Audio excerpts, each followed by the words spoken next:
Everyone. Welcome to our chat today. My name is Elizabeth Pittman, and I am with Concordia Publishing House, and I'm pleased to be joined by Tanner Olson. Tanner, how are you today? I am I am just happy to be here. I'm excited. We put a book out today. This is big. We This is not a normal Tuesday for me. No, this is what we call New Release Tuesday, and we're celebrating the release of your new book of poetry titled "Continue: Poems and Prayers of Hope." So we're ready to Yes. roll. Uh, Yeah. but for our viewers who are joining us, we're glad that you're here. Tanner is happy that you're here. Yeah. Why don't you let us know where you're watching from? Say hello. If you have any questions for Tanner, drop those in the chat and we'll answer as many as we can. It's kind of fun to play Stump the Author every now and then on these chats. And then You'll also, with Let me that, just stop you right there. You'll win if you try to stump it. You're gonna win. So let's I maybe don't not know. maybe. Well, it's true. We can have some rather clever questions from our listeners and our viewers. And the other thing is, if you've ever had the chance to hear Tanner speak in person, whether that be at a school, at an event, at a poetry reading, let us know in the comments where you had the chance to hear him speak. So, Tanner, how does it feel to release Continue? Feels great. It was crazy because we met up 11 months ago, right? So like last July, we started talking about what could it look like for us to put a book together and to put out.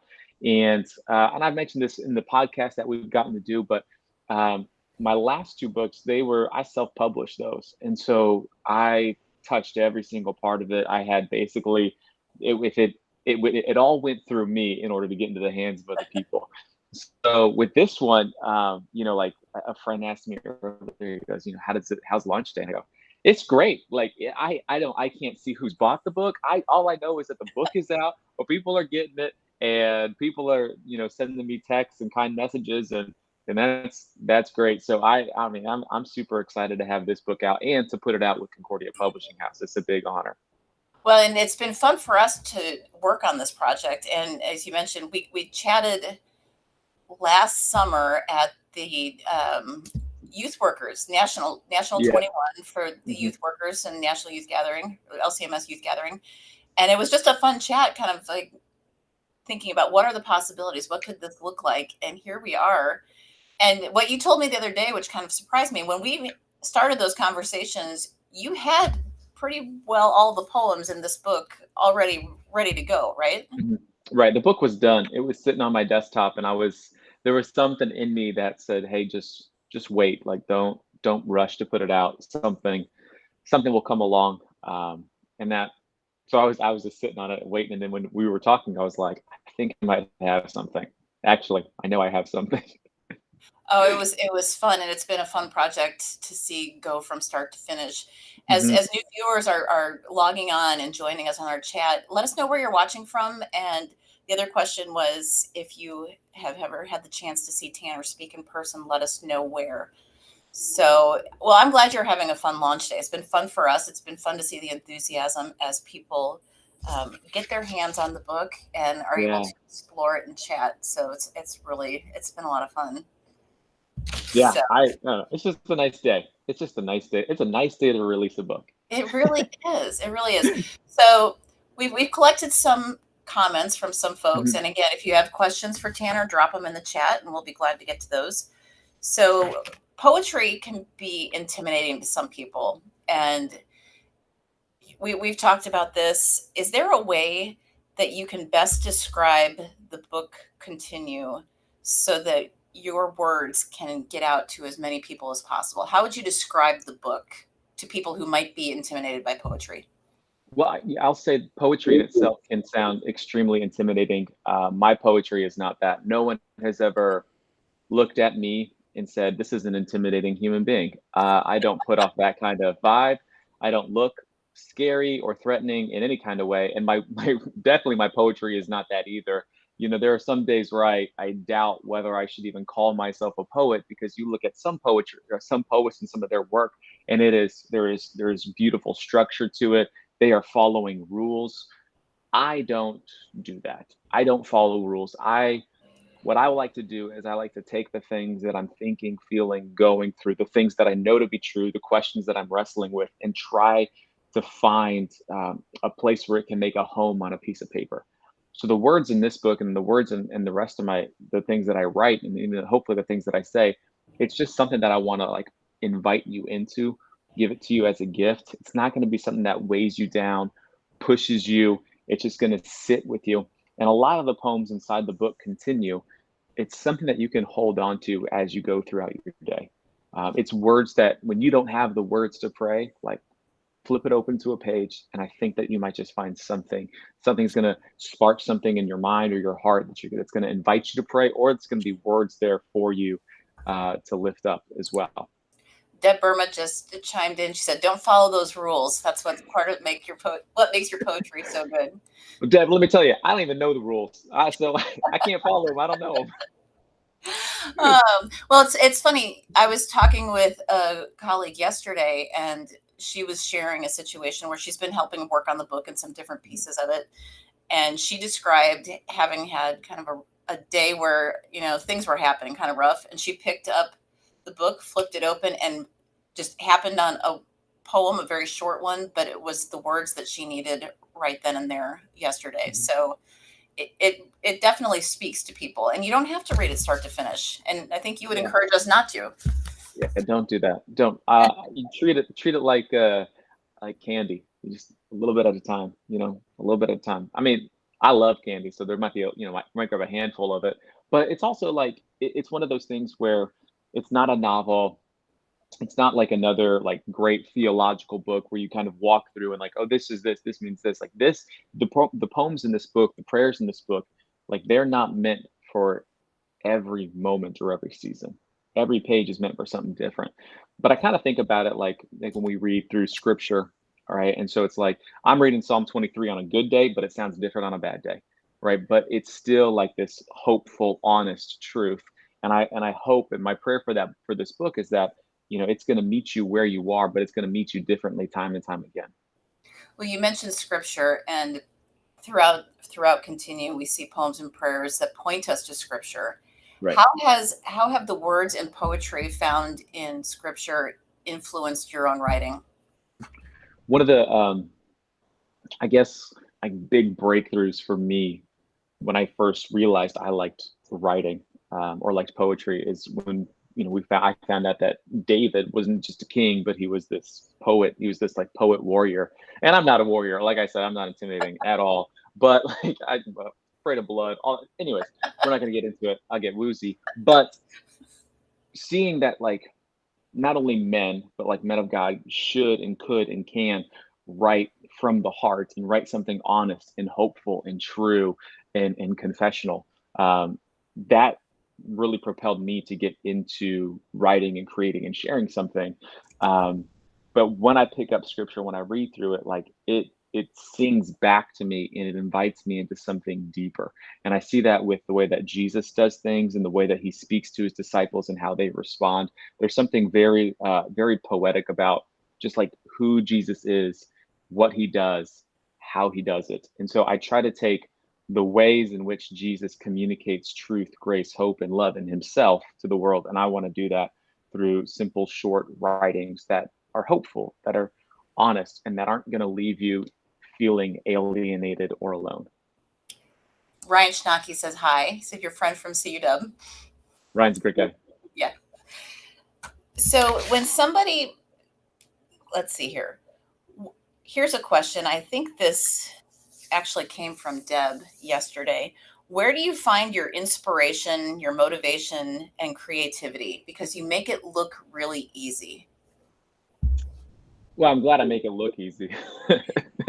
That's not. Um, when I speak at schools, when I speak to students in classrooms and get to travel around and do that, when they ask, like, well, how are you inspired or how are you able to write as much or as often as you do? And I explain to them, I say, well, being a poet, like it is my job to really investigate the world. Right. So at all times I am looking for stories. I'm looking for how the light meets the darkness. I'm looking for how somebody slows down when they tell a story and why they slow down or their voice changes when they're speaking about something. I'm looking for, how the couple interacts at a grocery store, or I'm even paying attention to how I'm feeling and the questions that I'm asking. And I spend a lot of time maybe too much time on the internet, but on the internet, you get to see people's joy and their sorrow. And so I'm reminded over and over again of how beautiful this world is, but also how difficult this world is.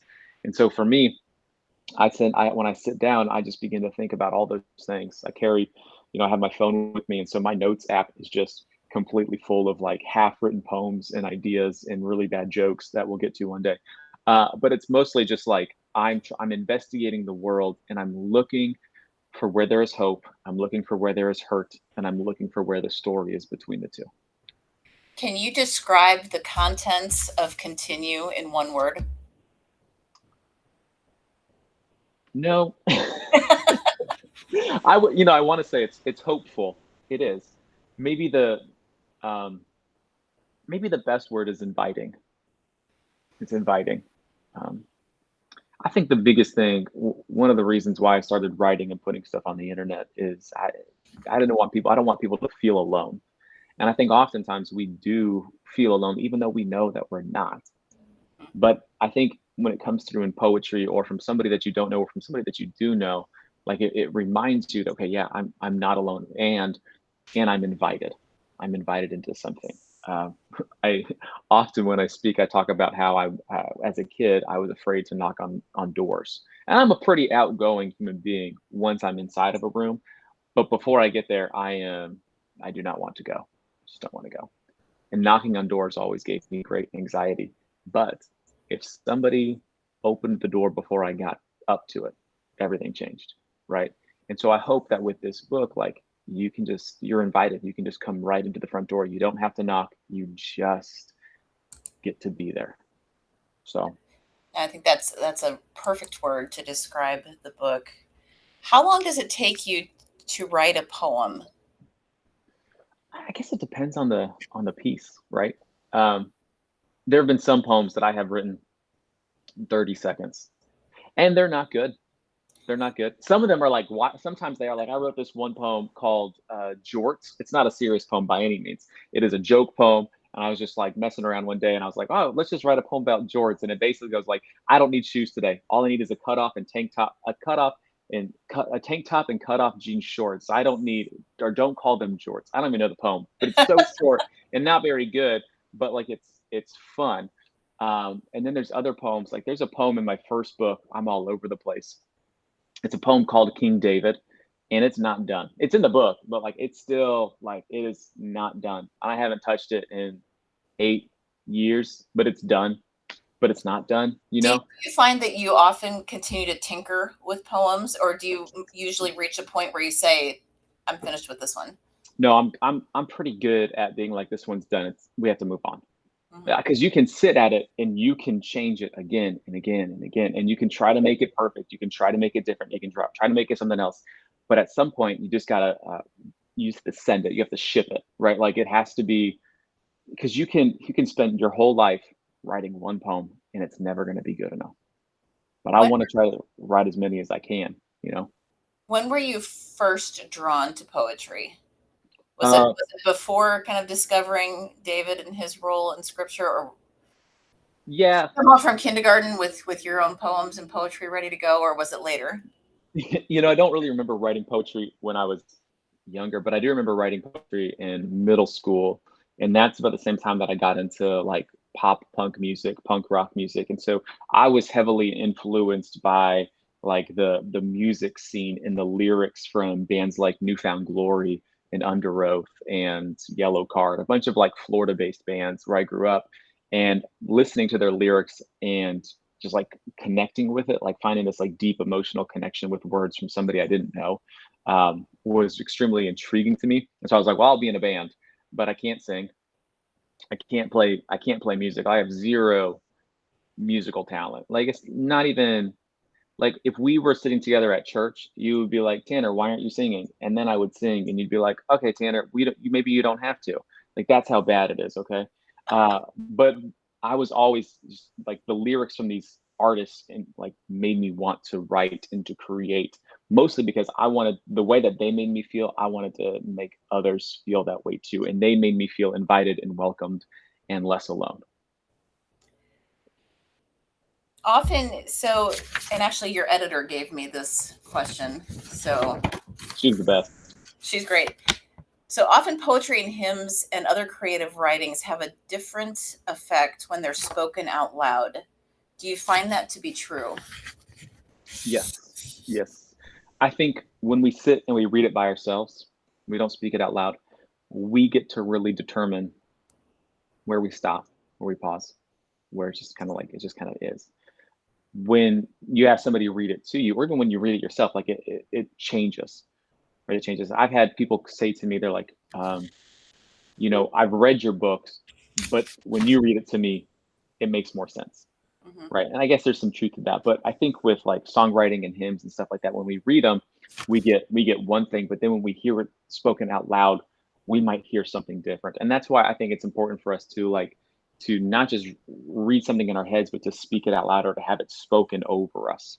And that's one of the reasons why I love like performing poetry and going to churches and schools and organizations and just sharing poetry. I understand like poetry is not the coolest thing. Like I get that. But there's something that happens when you just sit with a poem and you let somebody speak something over you. So I don't know. I think there's something in any way that you interact with the words, as long as you're interacting with them. Well, and that brings us to the poetry reading portion of our conversation today. So we're going to Yeah. open up and surprise us with one of the poems from Continue Yeah. and tell us the story around surrounding it. Well, I don't know. I have to find one first. Ooh, Okay. actually, this is the one. This one's called "Like the Sheep," and like we mentioned earlier at the beginning of the conversation, I basically most of this book was sitting on my desktop, and then as we were kind of going through the editing process, I kept writing some new ones and being like, I think I want this one in there. I want this one in there. The more that we talked about the idea of continue and invitation, then that just started taking over my mind, and so I wanted to write more things like that. And so this is a little piece called "Like the Sheep," and it goes like this: Gather my worries like the sheep, call them out of the wilderness into your side, lead them to a place where they can become free of my hands. They've been with me now for quite some time, and I am ready to leave them behind. Hold them tight as I wave goodbye. Keep them close as I step forward with peace. As I leave them in your care, replace them with the joy you've always had for me.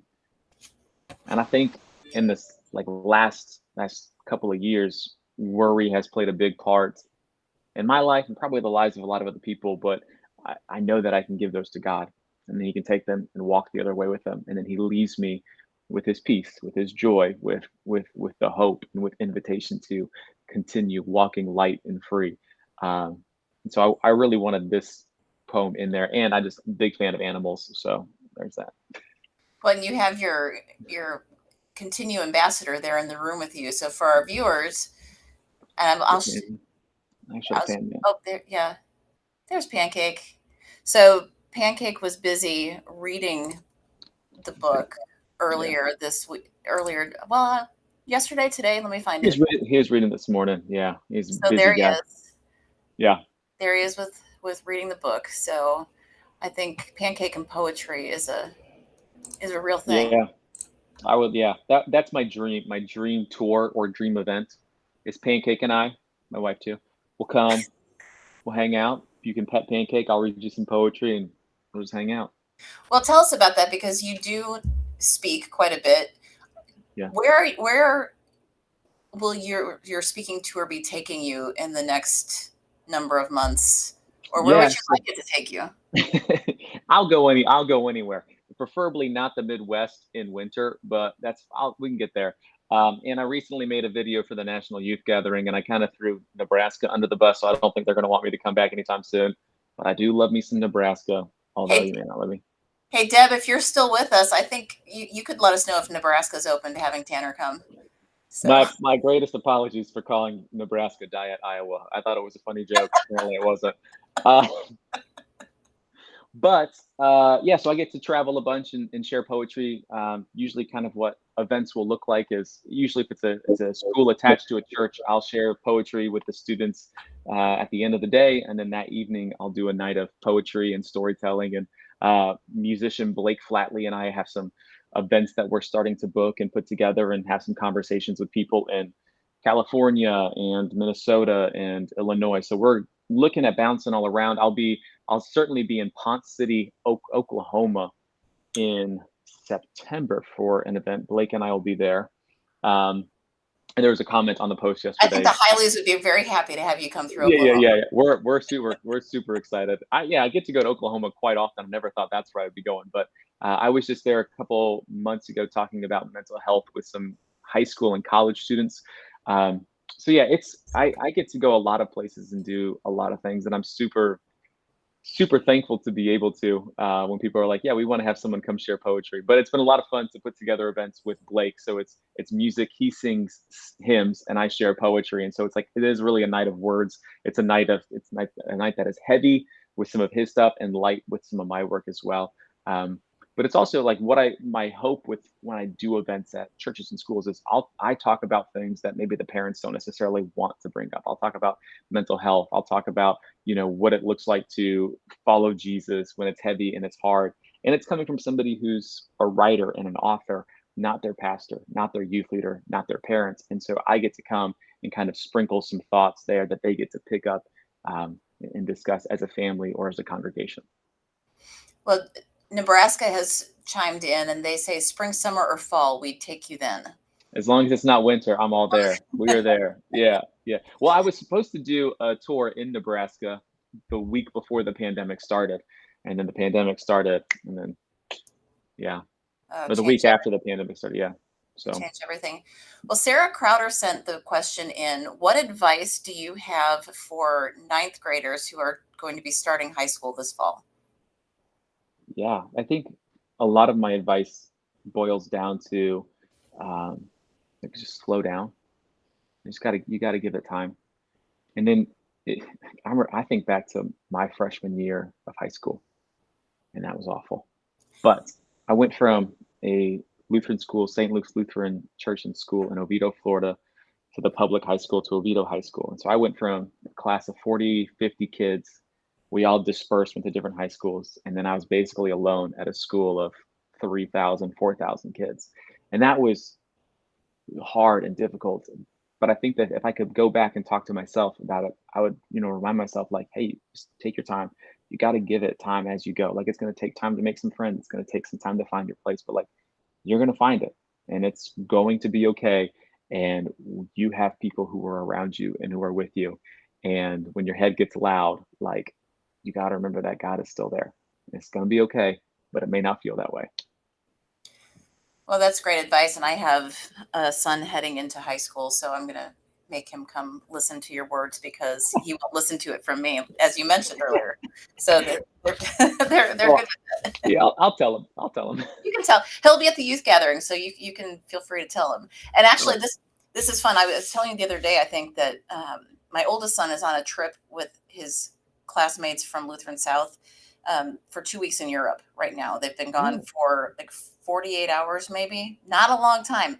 At any rate, as we were getting into the car to leave, and I'm convinced he only agreed because he heard you speak last year at National. Mm-hmm. We're getting in the car to go to the airport, and I said, "Hey, Christian, will you take this with you?" So Continue is now currently in London, and Ooh. if he listens, there will be photographs coming from various places in London, France, and Germany. And I'm convinced That's it's cool. because he got to hear you and thought you were kind of cool and had some good Yeah. things to say. So Yeah, maybe he just felt really bad for me. Well, either way, it's fine. I, it's all I, good. yeah. So No, as I far have. Yeah, no, I was going to say, you asked, do I have any other speaking events coming up? Like I'll be at the Florida Georgia Middle School Gathering later this year, and I've got a bunch of other little conferences that I'll be doing. But it's always fun. Like it's fun because they're like when people say like, well, who do you talk to? I'm like, I'll talk to anybody. I've gotten to speak at churches and assisted living places and elementary schools and just everywhere, anywhere. Just happy to spread a little hope and to make well, a couple of jokes. and what's really neat is your poetry is accessible for such a wide range of ages. So starting at that middle school into high school, it's perfectly acceptable or accessible. But then Mhm. all the way up to us middle-aged and older. I mean, the age range that it speaks to is so wide, but it's because I think you're pulling out just very basic human emotions and putting Mhm. them you're putting our feelings into words that we may not be able to come up with at that time. So Mhm. I think it's very versatile. Well, that's the goal too. I mean, and that's like the greatest compliment you can probably give a writer, or at least for myself, is you put into words the way that I feel. Right? And that's what I want, because I think when you're able to name the things that are happening inside of you, in your head and your heart and your mind, then like things begin to get a little less loud or a little less chaotic, because now you kind of feel, not that you have control over, but you're like, well, this is what it is though. Like I get this. So I don't know. That's a good compliment. So I appreciate that a lot. You're very welcome. How about as we start to wrap up, why don't you read one more poem for us? Oh, it would be my pleasure. I would love to. Um, yeah, this is this one. Let's do this one. This one is called "Everything I Do Matters," um, and I'll let it speak for itself. It goes like this: I'm learning to not give up on myself. Everything I do matters. There is purpose in every breath and every step, every no and every yes. Your mercy is new every morning, even this one and the one before, and it will be there tomorrow too. And tomorrow is a good day to not give up on myself. Everything I do matters. This I'm coming to believe. Yeah, I like that one. Um, it's just a lot of the things that I write are these reminders, and so sometimes I need to be reminded that yes, that what I do, that what you do, the small things that we do throughout the day, everything it matters. Like we are not special people, but everything that we do, it matters and it has purpose. And I think then when we begin to take some ownership of those things, like then maybe it changes how we go throughout our day. Like me, like when I walk Pancake, like this matters. This may not be too much fun for me, but like this matters. Like Mhm. you know, this conversation that we're having, it matters. It all matters, and I want to take it seriously. And I think when we begin to take it seriously, we begin to honor that as well. Fellow author Michelle Dierk says, "Beautiful. We all need this reminder." So Hi, Michelle. she's absolutely right. So, well, for our viewers, I encourage you to get your own copy of Continue. You won't regret it. And we'll drop a link in the comments to where you can pick up a copy of the book. It's at cph.org/continue. Mhm. And I think you will enjoy it. We'll also share links to Tanner's website. So if you would like to have him come speak at your church or school or other gathering, drop him a line and like take him to Nebraska. Yeah, let's go to Nebraska. Happy to be there. Happy to do that. Well, and we'll see you in about a month at the youth Yep, gathering in Houston. yep. I'll be So there. stop by I'll and be. see us in the booth, and we may have some of Tanner's favorite candy for you while supplies last if he doesn't eat it all. Yeah, I'm excited for the gathering. I'll be running around. I'm on the media team for the gathering, so I'll be doing a lot of stuff on their Instagram accounts. So making videos and trying not to offend the kind people of Nebraska again. Again, I'm so sorry. I think they're taking it all in stride. It's all good. We'll So see. again, cph.org/continue. You can get your copy of the book. Go check it out. Tanner, thank you so much for the words that you put into Continue and for taking some time to chat with us today. Anytime. Thank you so much for partnering with me on this book. I'm excited for all the stories that come from All right. One more thing. Deb says, congrats on launch day. Nebraska loves you. it. Thanks, Deb. That's all good. Thanks, everyone.